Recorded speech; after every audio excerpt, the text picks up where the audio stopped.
a lot of people, when we were talking about IMEC, when we were discussing IMEC a year and a half back, and we were all telling them that this is an alternative which would be used when choke points like Strait of Hormuz might get blocked. And today we are seeing that because of the war. The Hormuz is actually, it's not blocked, but officially blocked. But yeah, the cargo is not able to move smoothly and freely through Strait of Hormuz. It was the situations or the crisis like this that IMEC was proposed at that time. I do not agree with that it is a counter to Belt and because these are two completely different formats. These are two completely different corridors. Belt and Road Initiative, almost 150 countries are part of it. So its reach is huge.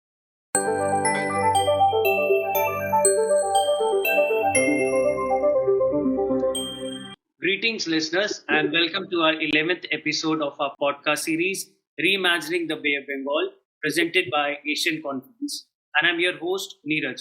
Today, we are looking at how a major new connectivity initiative could link the Bay of Bengal with broader global supply chains. Asian Confluence has established the Center of Bay of Bengal Studies in Shillong to promote research, dialogue, and collaboration on the region's shared future. So, in this particular episode, we are exploring the India, Middle East, Europe Economic Corridor, that is IMEC, and the Bay of Bengal. As always, we will unpack this through five thought provoking questions designed to spark clarity and inspire conversation. We are joined today by Mr. Afaq Hussain, who is a co founder and the director of Bureau of Research on Industry and Economic Fundamentals. With nearly 2 decades of experience in policy research, he specializes in international trade, trade facilitation, regional cooperation, maritime infrastructure, and logistics. His work has significantly contributed to South Asian economic cooperation, including India-Pakistan trade and cross-LOC trade. In June 2025, he was also appointed as non-resident senior fellow at the N7 Initiative, Middle East Program, Atlantic Council. He is also a trusted partner for Asian Development Bank, World Bank, and UNDP, and he has also served as a member of Infrastructure Connectivity Vertical for India at the rate 75 at Niti Aayog. He is an alumni and alumnus of US State Department's International Visiting Leadership Program on smart ports, and he also brings global insights to trade and infrastructure policy. Mr. Afaq, it's an honor to have you with us. Thank you so much, Neeraj. Thank you, Asian Conference, for having me on this very important topic of India, Middle East, Europe corridor, especially given the present crisis in the Middle East. I'm looking forward to this conversation and sharing my insights based on my research that I've been doing, especially at the Atlantic Council's Middle East program, where I published last year our first report on IMEC, which was in August 2025. Right now, I'm also working on another report at Atlantic Council, which will focus on the new network of corridors that can emerge in the Middle East through IMEC. Looking forward to this conversation. Thank you, Neeraj. Thank you, Mr. Afaq. And let's start with the fundamentals for our listeners. So, my first question is to you. Could you provide an overview of the India, Middle East, Europe economic corridor and its key components to our viewers? Over to you. Yeah, IMEC, as we call India Middle East Europe Corridor, was announced at the G20 Summit in New Delhi in 2023, September 2023. And it has three components. One is the transportation corridor, which is a mix of maritime and railway multimodal corridor, which would move cargoes from India to the Europe to the Middle East. And then there is energy corridor, which plans to link the energy grid, enhance energy connectivity and transportation within these countries. And then there is a digital grid, which looks at the undersea cables to enhance digital connectivity between these countries and provide a safe digital connectivity between these countries. It was signed by India.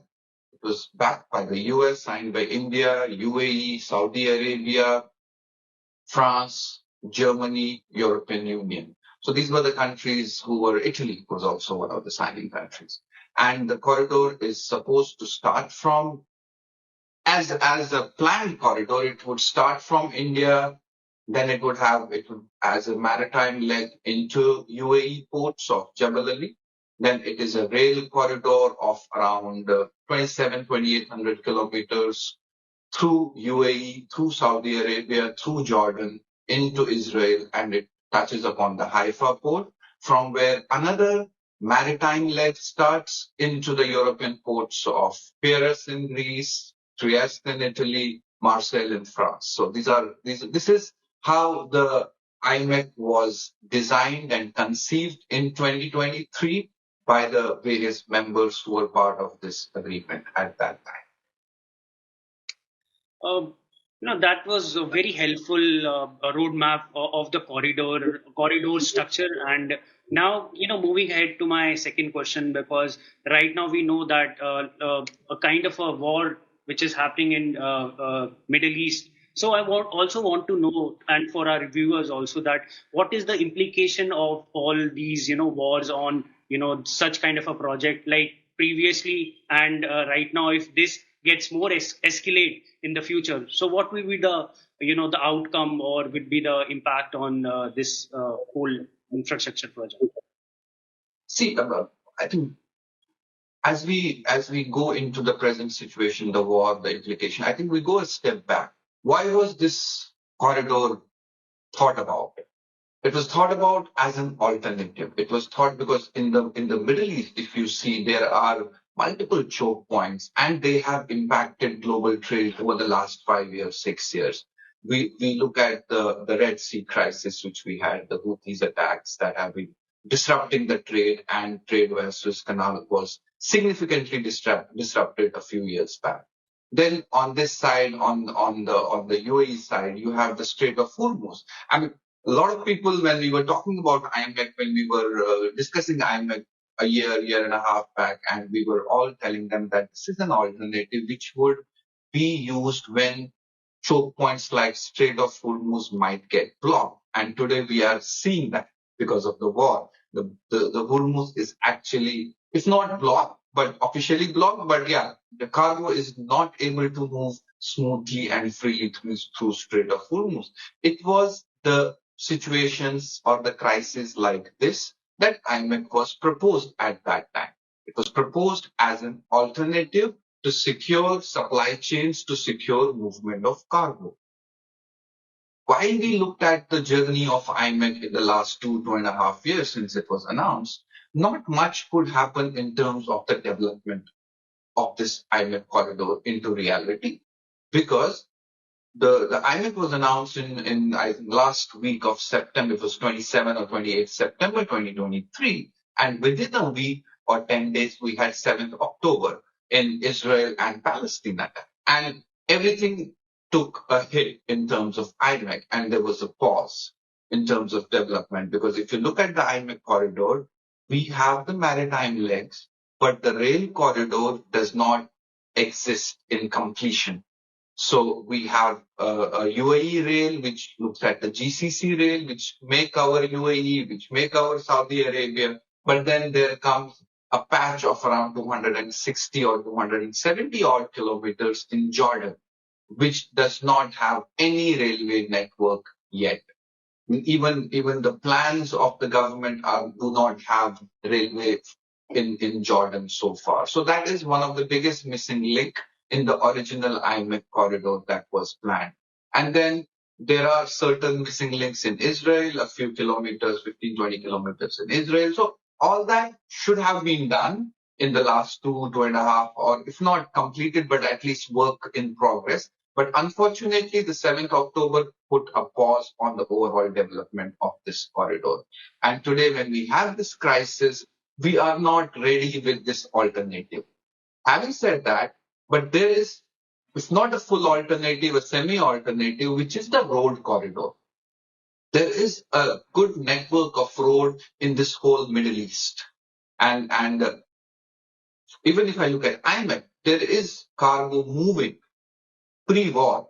There was cargo moving pre-war on the trucks from Haifa port in Israel to Jebel Ali in UAE. I mean, that was happening. There were transporters who were moving that cargo with a lot of regulatory challenges. I mean, there were a few regulatory challenges which does not allow single truck journey from Jebel Ali to Haifa. There are truck switches, there are document switches that happens in that journey of 2,600 kilometers. So that was also not so, but that was happening. As a data point, if you see, there were around, I'm talking pre-war, there were around 7 to 8,000 trucks moving within the GCC countries.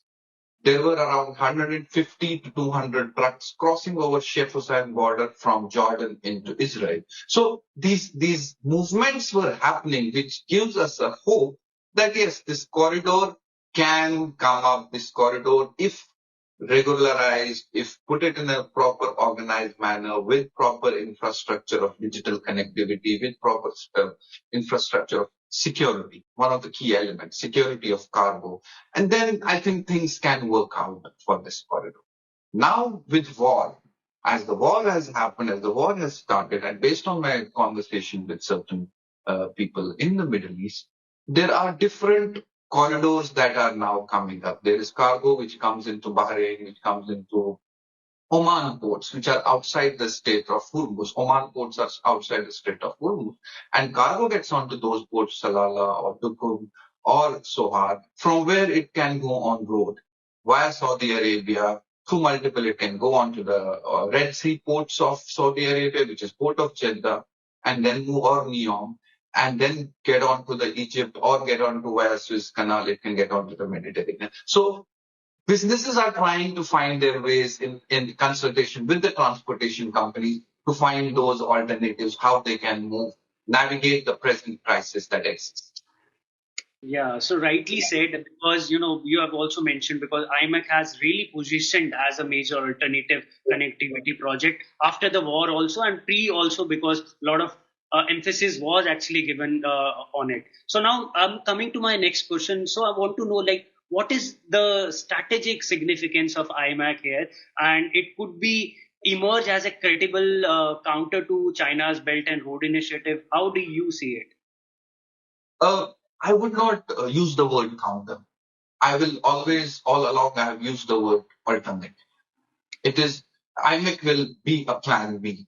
IMEC will not be plan A, because you have to look at efficiencies. A full maritime route will always be efficient. May not be as efficient in terms of timing, but generally it's efficient, and global trade, as we all know, more than 90% happens through maritime corridors. So maritime will always be plan A.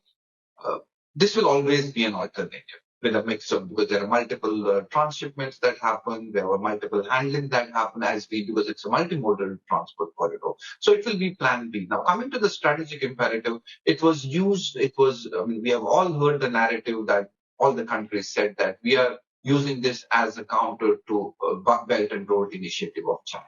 I do not agree with that it is a counter to Belton, because these are two completely different formats. These are two completely different corridors. Belt and Road Initiative, almost 150 countries are part of it. So its reach is huge.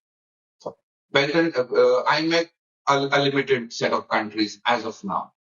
Belt and Road Initiative, around, if I'm not wrong, 1 trillion of investments in that.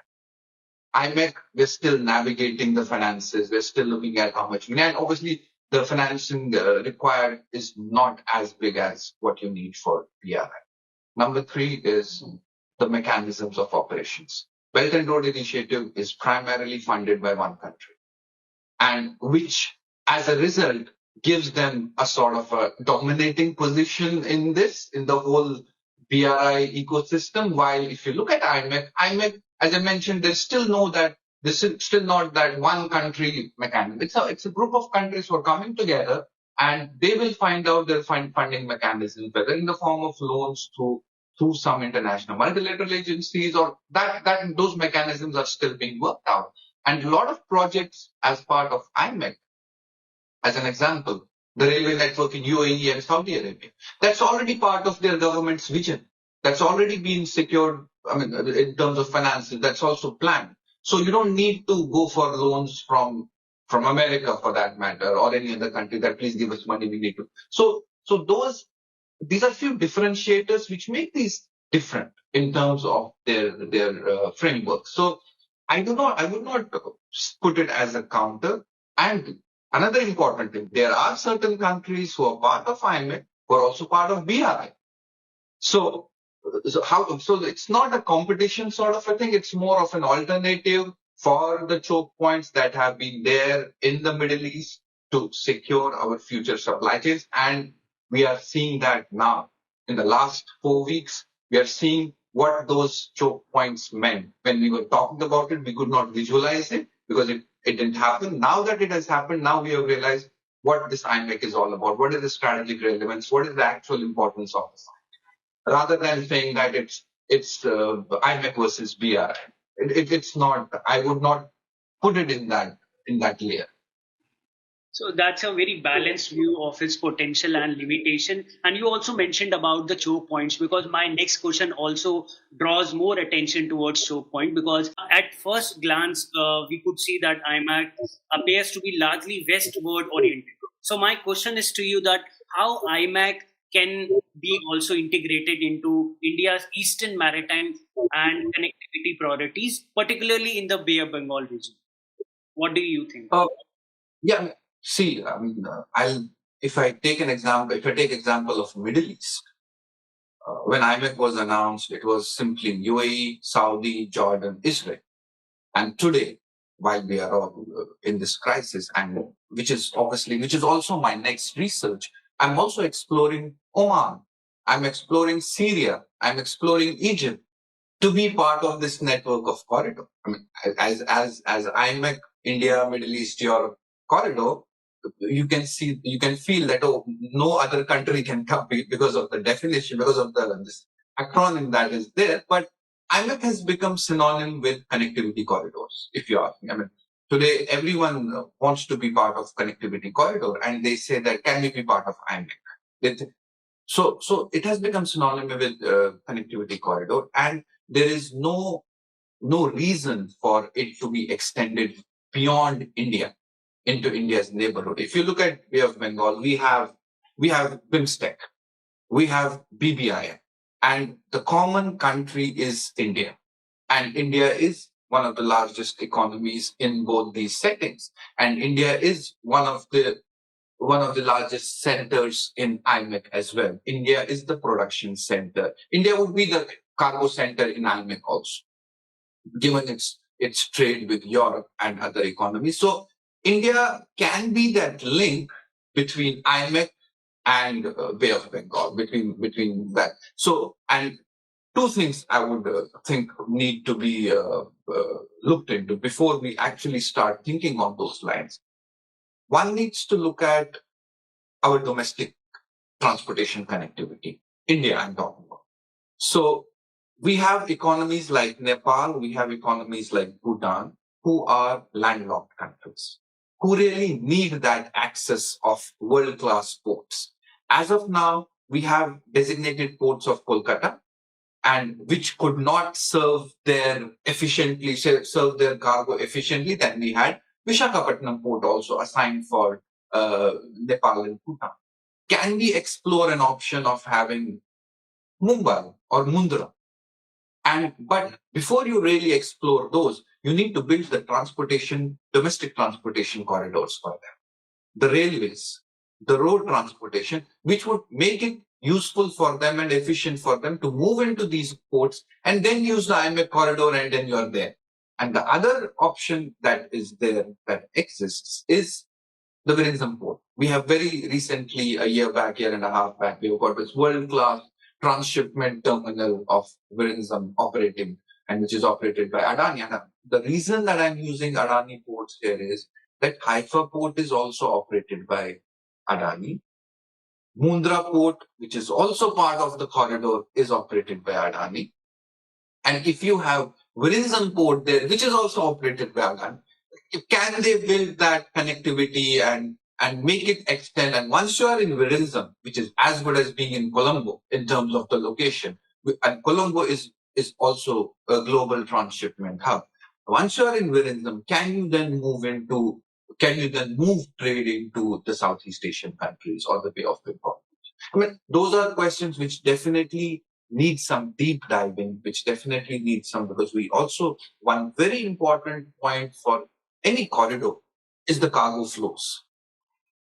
So I want to go back to the point of BRI. Why most of these corridors of BRI or smaller projects within the BRI become successful or become very important? Because the cargo flows from China. China is the cargo originator, cargo center of the world. So most of the lines, shipping lanes or corridors that will pass through China or where China will be known, they will have cargo flows, which will make them operational. So we also need to look onto the aspects of cargo flows if we really want to think seriously about IMEC into Bay of Bengal. So once you look at the cargo flows from where to where, then we can see, will it make sense? And because we do have certain choke points in this region, like Strait of Malacca. It does exist. It is a choke point which has been talked about. The way we used to talk about Strait of Hormuz, I mean, we are talking about Strait of Malacca also. So there is no doubt that yes, we need to explore those options. We need to look at those because we have a big economic power in between, which is India, which is a common country in both corridors. Can this be a link between the two? I mean, it can definitely be explored. So that's a very interesting bridge between West and the East, how this could be connected. And connectivity projects like IMEC has really have the power to, redraw the trade routes also. And my next question also, related on that. So I want to ask you, like, in what ways could IMEC reshape the regional and trans-regional supply chains? And what opportunities might it create for economics in the Bay of Bengal region? As I mentioned earlier, one of the biggest opportunities I see is for Nepal and Bhutan in South Asia. I mean, I think they really need a better and more efficient connectivity to the Western world, which is slightly, I feel, it's not as efficient as it should be at the moment, via Kolkata or via Visakhapatnam. So that's one opportunity I definitely see. And then there is a lot of and we have a free trade agreement. So there's going to be a lot of trade flows between India and European Union. We have very recently signed free trade agreement with the European Union. So that's going to be again a big push for this corridor to succeed. I'm talking about IMEC. And once we have that, and then a lot of our trade, which happens into Southeast Asian countries, which happens with Japan, we have a significant trade. With South Korea, we have a significant trade.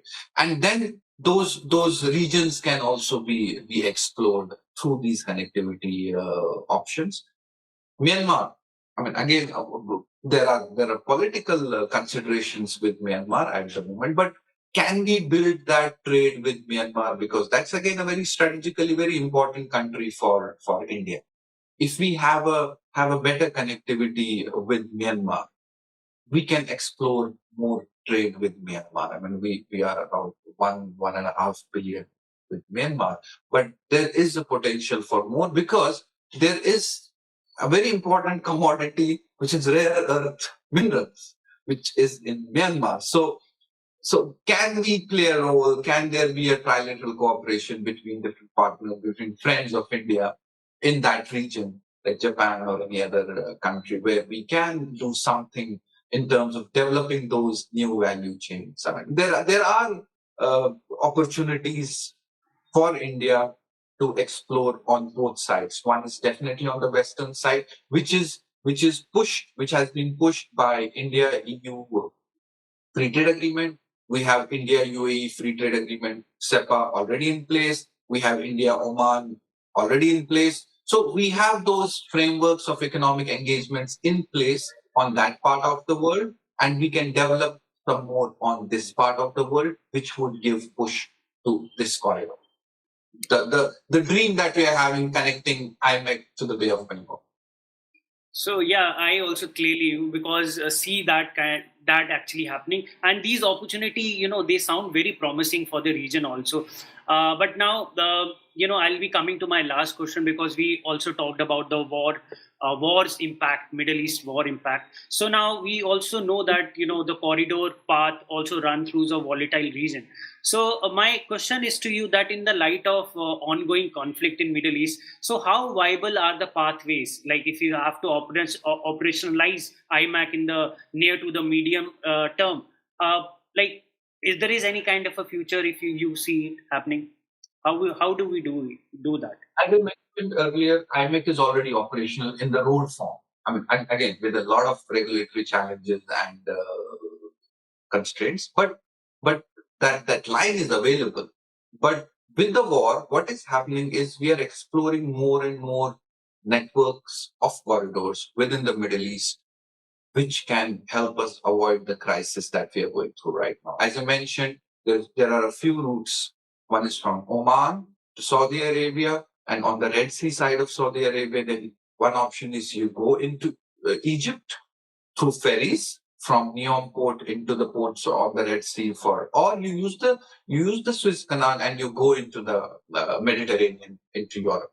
And there are a couple of projects. Saudi-Egypt land bridge is being worked on, which will take a few years to complete, but that's going to ease out the movement on that side. Then there is another corridor, which is like Oman or UAE, whatever we may use, then go to Saudi Arabia, then go to Jordan, then from Jordan you go to Syria.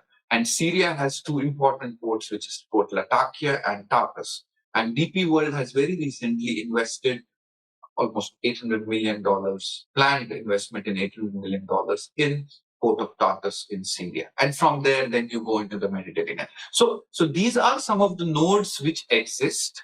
And once these proposed, and there are significant proposed investments in the transportation infrastructure that have already been committed by different private as well as government organizations. Once those work, then you are there in terms of network of corridors. So the reason why we all have been pushing for network of corridor now is that when you have a single line corridor, it comes with its own restrictions. It comes with its own challenges in terms of efficiencies, in terms of capacities, in terms of costings.